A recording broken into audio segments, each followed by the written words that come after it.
Hi, I'm Jess, one half of the homepage. Welcome to our How to Home series. Today I'm going to be showing you how to make the most English, most delicious, most summery drink, Elderflower Cordial.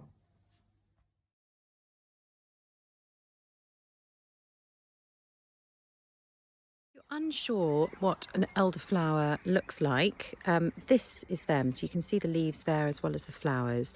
And you want to pick about 20 to 25 of these. So once you get home, you want to try and take the elderflowers off the stems. The stems are said to make the cordial bitter, so you don't want to have too much stem in there if you can help it. So I just take the flowers off like that. And then you want to soak them in a bit of water just to make sure that any insects that are on them have gone. Then once you've drained that, you want to add the zest of at least 2 lemons. I do 3 because I quite like the sharpness of the lemon cutting through the elderflower. And you can use that with a zester. You can do that with a zester, or you can do it with a peeler like this. You get some nice big pieces of zest going in. Then once you've done that, boil the kettle, and you want to just cover the flowers in boiling water. And it's such a shame because it suddenly looks like a horrible sludgy mess when it was looking so pretty before. But then you just want to cover it with a tea towel and leave it for at least 6 hours. Overnight is fine, but just make sure that you get to it first thing the next morning. If you leave it too long, then it can go a bit too dark and a bit unappealing. So don't leave it too long.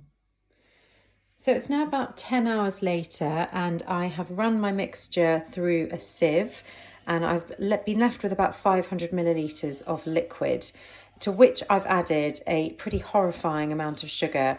It's 350 grams of white caster sugar that you need for every 500 millilitres of liquid. Next, I'm going to add the juice of 2 lemons, and then I'm going to just bring that to a simmer. Let it simmer for a couple of minutes, and then once it's cooled, we're going to run it through a muslin, or you could do it through a tea towel. So once you've poured your cordial through the muslin or the tea towel, it's ready to pour into a clean, dry glass bottle.